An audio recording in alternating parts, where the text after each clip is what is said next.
hoje a gente vai focar um pouco num ponto de dúvida que veio do nosso último encontro, né, que foi como entender as necessidades de cada perfil de usuário. Então, tem usuários, tem cases de visual que a gente encontra que são só em texto, e a linguagem simples é suficiente para transmitir informações para o contexto específico do usuário com quem aquela peça se comunica. E há casos em contrário, que são totalmente o oposto, em que não faz sentido haver texto porque as pessoas são analfabetas ou analfabetas funcionais, enfim. E tem ali o meio termo, que é o mais recorrente, né? O em que a gente normalmente se situa quando falamos do visual, que inclui a linguagem simples e a aplicação de recursos visuais. Como entender, afinal de contas, o perfil de cada um desses usuários na profundidade o suficiente de não só entender qual é seu gênero, faixa etária, necessidades, mas entender a fundo qual que é a sua expectativa na interação com o documento. Como que funciona isso na administração pública, Ju, por favor? Então, é isso aí. A gente tem que imaginar que, às vezes, o usuário não vai ser só uma pessoa. A gente tem que sempre pensar o documento conforme vários perfis de usuários, né? Ora vai ser, por exemplo, num documento jurídico, vai ser o magistrado que você está apresentando a sua tese, ora vai ser a outra parte. Então, a preocupação a gente fala em usuário, mas no sentido sempre de imaginar aquela pessoa que precisa de uma maior compreensão para aquele documento, né? Na administração pública, eu vou falar um pouquinho do contraponto, sempre do setor público, que o entendimento do usuário, quando ele busca um serviço público, ele é diferente, porque a jornada desse usuário é diferente, por exemplo, em relação a um consumidor. No caso de um usuário de um serviço público, tem que estar sempre presente um princípio que se chama solidariedade social. E o que seria, em linhas gerais, a solidariedade social? É sempre um sentimento que leva a prestar o auxílio a alguém. Mas aí fica a pergunta, como é que acontece isso na prática? Será que a administração pública ela tem que ditar essas regras sozinha? Já existe um movimento mundial para tentar entender o cidadão, na verdade, como um cliente de serviços públicos. Por quê? Tenta-se buscar neste processo da busca por um serviço público na direção sempre das expectativas dos clientes. Tentar integrar o cidadão no processo decisório e ainda é uma criação de valor coletivo entre a administração pública e os interessados. Tem uma diferença essa questão do coletivo versus o individual. Para a gente entender com quem que a gente está falando, a gente fala de persona e a gente fala de usuário, né? Isso. Usuários, a gente fala a experiência do usuário, mas é sempre coletivo. É muito raro uma ocasião em que a gente direciona uma peça a uma só pessoa, seja um comunicado, seja um informativo, seja uma petição mesmo, sejam memoriais, sejam contratos, enfim. Praticamente todos os documentos vão passar por diversas pessoas. Mas aí a gente tem a técnica da persona, que justamente tenta individualizar o personagem que a gente pode representar a partir dessa camada de usuários. Falando sempre de uma maioria, ou mesmo de um objetivo. Quem a gente quer alcançar? Eventualmente a gente vai alcançar também outras pessoas, mas com quem a gente quer se comunicar de fato. Isso, inclusive, falando do setor privado, só um parênteses, isso é muito importante, por exemplo, quando a gente desmistifica a priorização do entendimento do magistrado frente ao entendimento dos clientes no visual aplicado a contratos. Os contratos, eles são feitos para uma persona que é representada por usuários que fazem parte da camada de clientes dessa empresa. Quem elas querem que realmente leiam, entendem e assinem o contrato. Quem elas querem que contratem o serviço ou produtos delas. O magistrado, ele vai ser também um usuário que precisa também de uma experiência de usuário interessante e eficiente na leitura desse contrato, mas lembrando que ele só será inserido nessa experiência de usuário se a persona mesmo não for bem atingida. Ou seja, se nessa comunicação do contrato com o cliente, que é a persona que a empresa tem, tiver algum atrito e, de fato, levar o contrato a um problema judicial. E aí, nessa questão da solidariedade social e de entender a comunicação da administração pública de uma forma a pensar na eficiência da comunicação com os seus usuários, ou seja, com a comunidade cidadã, a sociedade em si, Sim. A gente fala da experiência do usuário na administração pública, né? Exatamente. E eu trouxe um dado interessante que, só para fazer um parênteses, então, na questão da solidariedade, também chamando a administração pública de pensar que ela não pode lidar com problemas complexos de uma forma sozinha, tratando aquele cidadão isoladamente e não fazendo com que ele participe. É nesse sentido.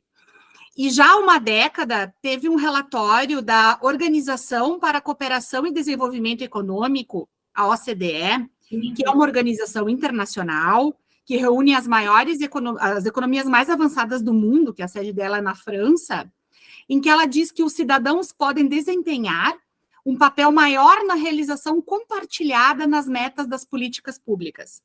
E isso, então, se chega à conclusão no seguinte, Júlia, que uma gestão pública, ela deve incluir o conhecimento e a experiência dos clientes, dos usuários e dos agentes externos. Com certeza, para um processo de inovação, os cidadãos e os usuários passam a ser colaboradores da administração pública. Eu acho que nesse sentido, se você tiver algum outro para trazer, é super legal, mas acho que um exemplo prático bem interessante que você já trouxe, não sei se foi gravado ou se foi nos nossos bastidores, foi o caso dos e-mails, né, da Procuradoria, não foi? Que vocês mudaram o fluxo de e-mails, alguma forma de comunicação. Os cartões, Cartões, exatamente. Esse e outros exemplos para pensar como que, na prática, os cidadãos podem fazer parte do pensar a comunicação da administração pública. Exatamente, tem que ser uma participação ativa, né, em qualquer... até porque o que eu vejo, assim, que para uma a gente pode dizer uma modernização administrativa, ou para um processo de inovação dentro de uma administração pública, isso vai interferir na qualidade, na transparência e na eficiência do serviço público. E, então, a minha ideia que eu trago aqui é essa, é tentar atrair cada vez mais o usuário para que ele contribua na construção e na melhoria do serviço que é prestado. Sim. E, inclusive, isso também, quando a gente fala da inclusão social, também, eu vejo muito ligado, Júlia, a um conceito de democracia, isso. Essa participação, essa contribuição, essa relação direta da administração pública com o seu usuário, preocupado na jornada, na sua comunicação, sem dúvida, para mim, compreende muito o conceito de democracia. E a democratização do acesso à justiça, do acesso à informação pública. Exatamente. E do direito de entender, que a gente gosta muito de falar, né? Tudo está ligado. As origens vêm desses princípios, do entendimento de que um usuário de um serviço público tem que ser visto nessa forma de solidariedade social, de eu tentar prestar um auxílio a esse usuário, e de que formas? As formas que a gente vem trazendo. Uma linguagem simples, métodos de visual law, e a gente materializa isso depois, né, com toda a nossa bagagem, mas é baseado nesse pensamento. A gente primeiro tem que ter esse pensamento para que depois a gente consiga aplicar as metodologias. Exato. E como é que funciona, assim, eu sou do setor privado, né? Então, assim, nunca estive numa cadeira de instituição pública. Sim. Como que você alcança os cidadãos e recebe deles o que eles precisam conhecer e a forma como eles precisam acessar essas informações? Então, isso vai de cada instituição, sem dúvida. O que tenta se buscar e orientar, inclusive veio em 2017, isso já faz um tempo, existe uma legislação específica que obriga a administração pública a atender certas normas com relação à jornada do usuário. Uhum. Ela é uma lei de proteção e defesa do usuário do serviço público. Uhum. Então, como um exemplo prático, Júlia, nesse caso, por exemplo, eu posso falar do local onde eu trabalho agora, né, que é a Procuradoria do Estado. A gente faz muito atendimento ao público. E é com base nas testagens que a gente percebe onde estão as falhas. Testagens, tem dados envolvidos. Testagens, por exemplo, a gente conseguiu melhorar uma otimização de trabalho quando percebeu que nós éramos muito procurados, a secretaria acabava tendo que responder muitos e-mails ou ligações de pessoas que tinham feito um parcelamento conosco, né, e não conseguiam prosseguir nesse parcelamento. Uhum. E a gente tentou resolver isso. Olha, realmente podemos melhorar essa jornada de que forma? Fazendo um passo a passo. Perfeito. Então, muitas vezes, as melhorias são feitas pelas próprias testagens e os feedbacks. Isso é muito importante. Legal. Feedback. Saber se aquele usuário conseguiu atingir o fim que ele queria, que era... Excelente. No setor privado também. Isso é muito importante. O feedback é importante. Claro que depende de cada instituição. O ideal seria sempre facilitar, se criar canais para que essas informações cheguem à instituição. Sim. Né? Deveríamos sempre trabalhar com canais, ouvidorias, Sim. mas com canais disponíveis para esse cidadão, para que ele possa nos dar o feedback. Uhum. Antigamente tinha nos lugares de serviço público aquelas caixinhas, né, de sugestões. De sugestões, exato. Que com o universo online, enfim, a população também se ampliou demais, as opções de serviço também se ampliaram, enfim. Mas a ideia é aquilo, né, ter uma caixinha de sugestões, de dúvidas. Muitas vezes o pedido de solução, o feedback vem a partir de uma dúvida, né, muito comum. No setor privado, por exemplo, porque assim, é isso que a gente fala, do ideal versus a realidade, muitas vezes. Exatamente. Né? O ideal seria que, por exemplo, para praticar o visual law sobre um contrato, vamos supor que a gente esteja falando de uma empresa que vende essas maquininhas de cartões, então eles têm um público muito diversificado, que vai de uma camada mais profissionais autônomos ambulantes, enfim, até grandes empresas.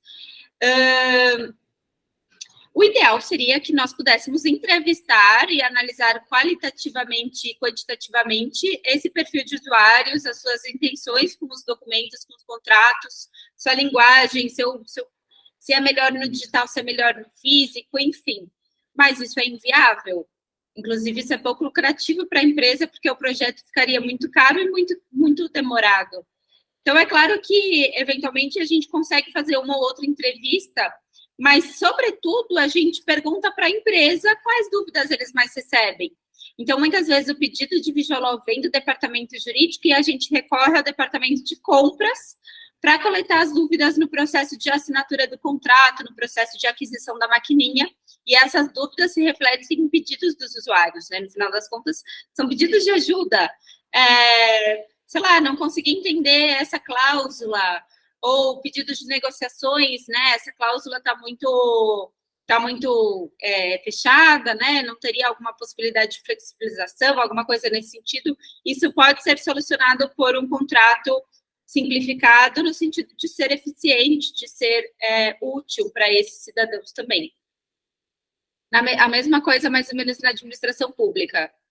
Sim, inclusive essa lei que eu mencionei, que é a Lei de Defesa do Usuário, de Proteção e Defesa do Usuário do Serviço Público, em dos seus artigos, ele diz que, para garantir os direitos, o usuário poderá apresentar manifestações perante a administração pública acerca da prestação dos serviços públicos, né? Então, mas como que se faz isso? Pois claro como fazer isso? Não é tão claro. Depende da instituição. Depende da instituição.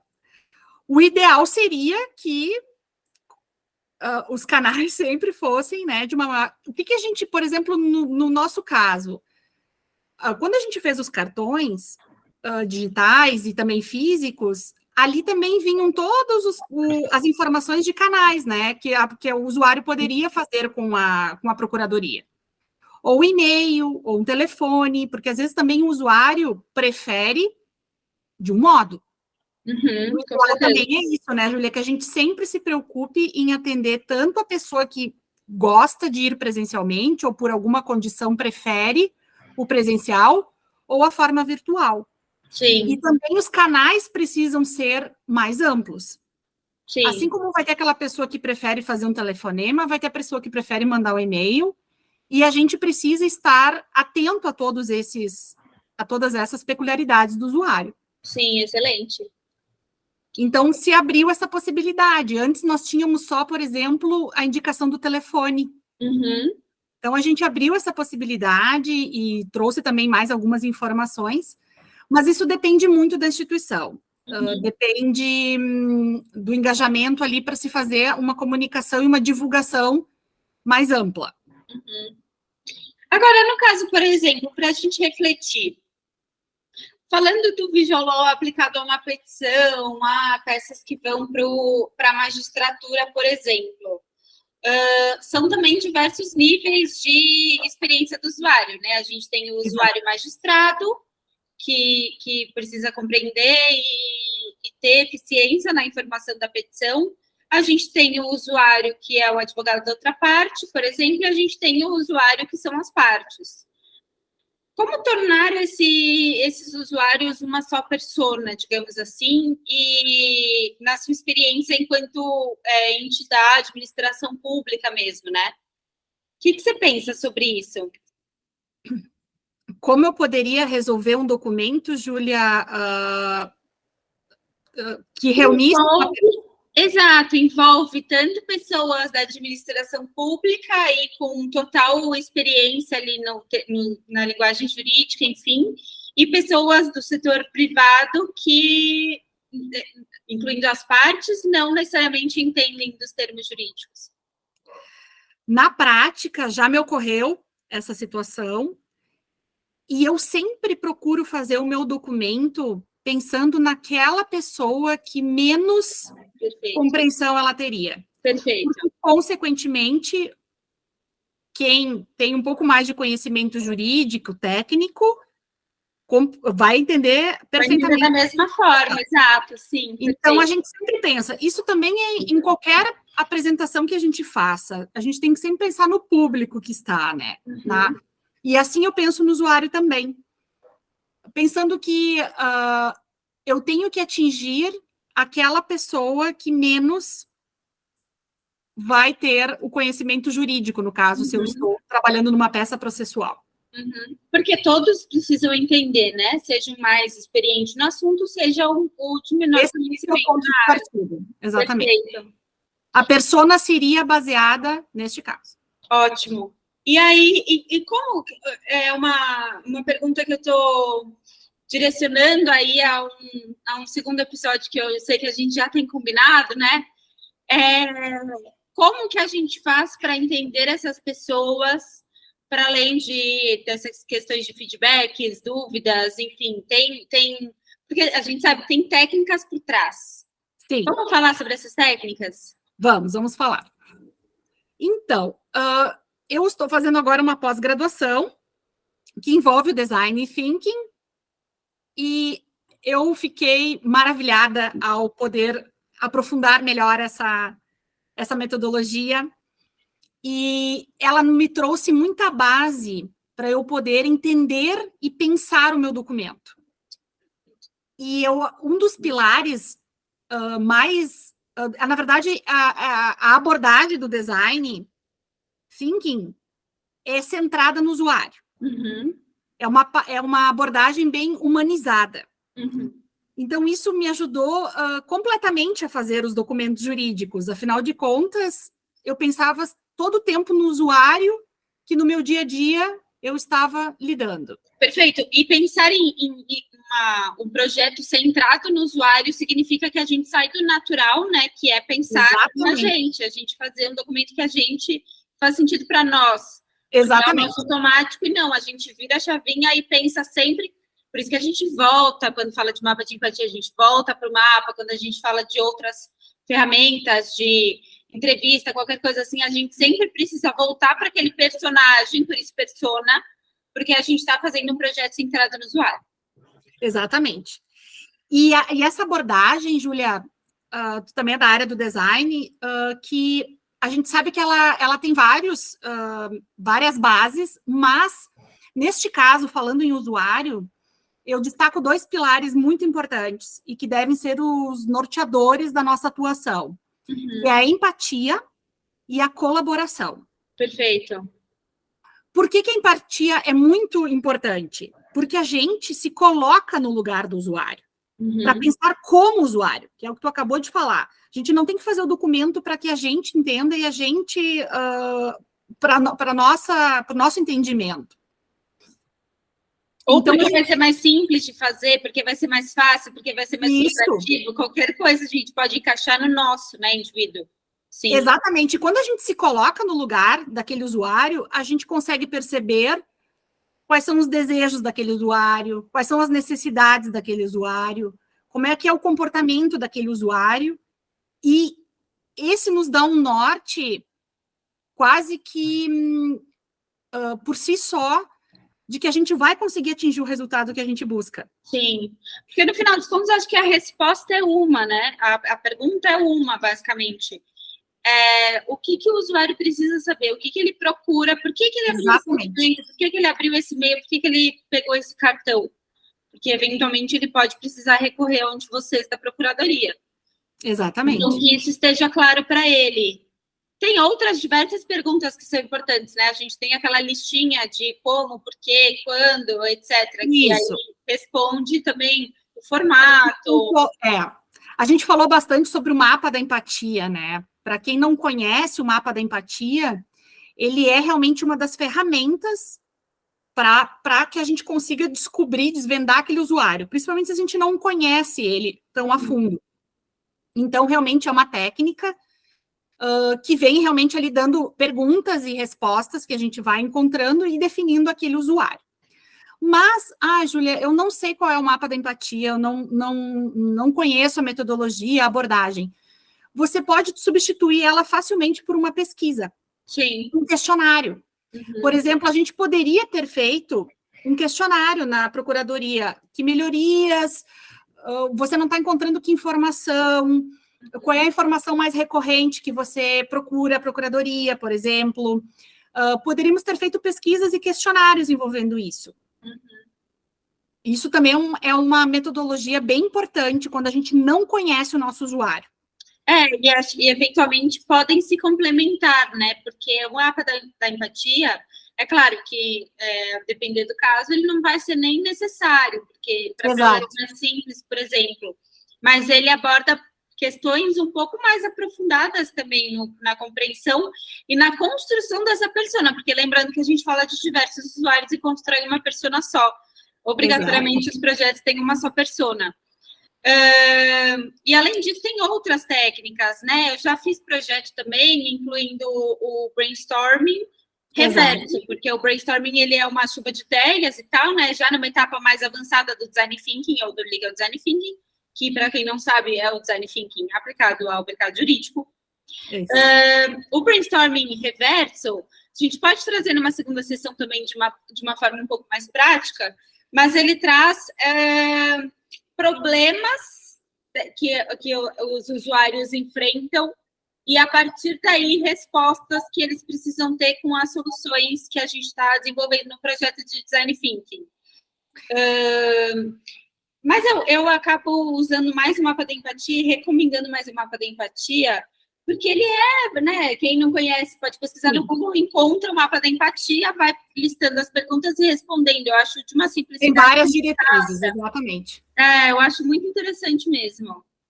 E a persona que a gente tanto fala, que a persona nada mais é do que esse perfil fictício, né? Sim, exato. Esse usuário fictício, para que a gente tenha formada todas as necessidades e características daquele usuário.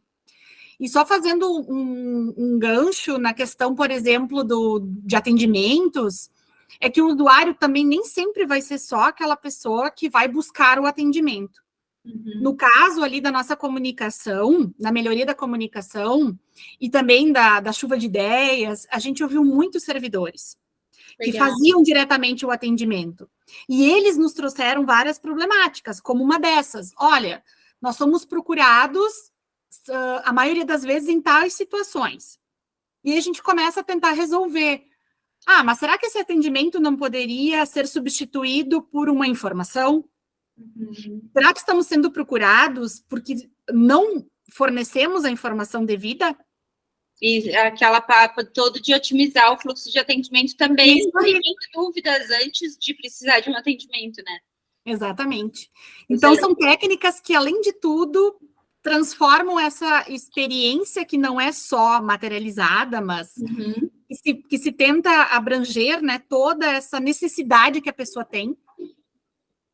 E isso também influencia muito na confiança também, que a pessoa consegue se sentir mais segura quando ela entende e quando a informação é mais clara. Perfeito. No mercado privado também, assim, tem muita informação que, por exemplo, não precisa estar no contrato, precisa estar no site, antecede ao contrato. Por isso que é interessante, nas reuniões de contextualização, a gente entender o contexto em que o contrato, por exemplo, mantendo o exemplo, chega para o destinatário. Por quais etapas ele já passou? Da mesma forma, como eu queria ressaltar também, porque, né, pode ter gente que está chegando aqui no nosso vídeo e nunca ouviu nem falar de legal design, design thinking, etc. Essa etapa que a gente está falando de conhecer o nosso usuário é a etapa que antecede todas as demais do processo, né, de criação e de projeto mesmo. Então, primeiro, a gente precisa entender com quem a gente está falando para que o nosso resultado do projeto seja eficiente, porque a gente vai comunicar com alguém. É a fase da ideação ainda, é a fase da ideação, exato. Do pensar antes de tentar materializar, né? Exato. Descobrir quem é o usuário, por que ele precisa daquilo, o que ele precisa, etc. E a partir daí vem o brainstorming que a gente falou, por exemplo, viria numa segunda etapa, né, de ideias, que aí é uma etapa em que a gente abre para diversas possibilidades. Depois vem para a etapa de criação de projetos, de protótipos, de fato, né, rascunhos, seja lá o que a gente queira denominar. E na sequência vem ainda uma etapa, porque eu estou querendo ressaltar que todas as etapas do Legal Design Thinking tangem ao usuário. Depois da gente projetar a solução, ainda vem uma última etapa de iteração, em que a gente vai testar essa solução com os usuários e retornar com eles qual que é a sua eficiência, qual que é a sua eficácia. O ideal é que sempre essa etapa de iteração seja contínua, né? Porque... Exatamente. Inclusive... Sempre visando a melhoria, né? Tem um terceiro pilar do Legal Design, além da empatia e da colaboratividade, que é a experimentação, né? Porque a gente vem desmistificando uma ideia do mercado jurídico e do meio jurídico, ampliando aí também para a esfera da administração pública, de que as soluções estão sempre prontas. A partir de que surge uma tese, ela está dada, ou a partir de que surge uma lei, ela é uma... As coisas mudam, as coisas são atualizadas e precisam ser sempre atualizadas porque, justamente, as coisas mudam. As necessidades dos usuários, os perfis dos usuários e, portanto, as nossas personas e as suas soluções precisam também ser atualizadas da mesma forma. Assim como o Visual Law não era uma realidade pouco tempo atrás, né? E hoje, sim. E aí, para fechar, é isso, né? A gente vai ter, numa segunda etapa, a gente vai trazer uma prática de mapa de empatia, né? Porque realmente é uma coisa que eu vejo pouco, assim, as pessoas, de fato, colocando em prática e de uma forma colaborativa e coletiva o mapa de empatia, para, então, a gente criar uma persona de alguma solução que a gente ainda vai pensar, né? Do que vai ser o seu problema e gerar insights numa segunda etapa desse encontro. Justamente para tentar algumas falhas, e foi como você referiu, né, Júlia, que a gente não vai acertar, provavelmente, e não tem problema quanto a isso. A gente provavelmente não vai acertar na primeira tentativa que se fizer, e que a gente vai perceber isso na testagem, a gente vai perceber isso no retorno daquele usuário. Perfeito. Claro que a gente está falando tudo isso porque a gente acha muito importante que esses pensamentos sempre estejam ligados a qualquer tipo de prestação de serviço, seja ele na iniciativa privada, muito mais no público, porque a gente sabe que as dificuldades e a interação desse usuário é diferente, é mais sensível. A gente vai procurar, então, com isso, tentar diminuir as falhas. Eu acho que se seguirmos essas metodologias e esses pensamentos na jornada do usuário, seja ele, né, em qual dos dois setores, provavelmente a gente vai ter uma eficácia muito melhor. Excelente. Inclusive, fica como sugestão aqui minha mesma para um futuro encontro nosso, a gente pensar formas de medir essa eficácia. Ou seja, formas, eventualmente, de mensurar essa interação e torná-la, de fato, algo que a gente possa usar para o aprimoramento da solução inicialmente proposta, né? Vamos colocar fazer. Aqui. Perfeito. Mais algum ponto, Ju? Eu acho que era isso. Para esse encontro, a gente vai pensar numa parte bem prática para mostrar para o operador como que a gente pode pensar um documento antes mesmo que a gente desenvolva a nossa tese jurídica. Exato. Pensar desde o princípio quem que a gente quer atingir, quais são as dúvidas dessa pessoa, quais são seus objetivos, sua realidade, seu contexto. Perfeito. É essa a ideia mesmo. Trazer um pouquinho mais para o prático também. Bom, pessoal, quem esteve aqui com a gente hoje, muito obrigada. Se tiver alguma sugestão de tema, alguma dúvida, fiquem super à vontade para se inscrever no canal e comentar também sugestões. Quer dar um tchau, Ju? Isso mesmo, a gente espera sugestões, que vocês sempre possam contribuir para os nossos assuntos e que a gente consiga sempre alcançar uma melhor comunicação, sem dúvida. Compartilhem. Obrigada. Compartilhem. Até mais.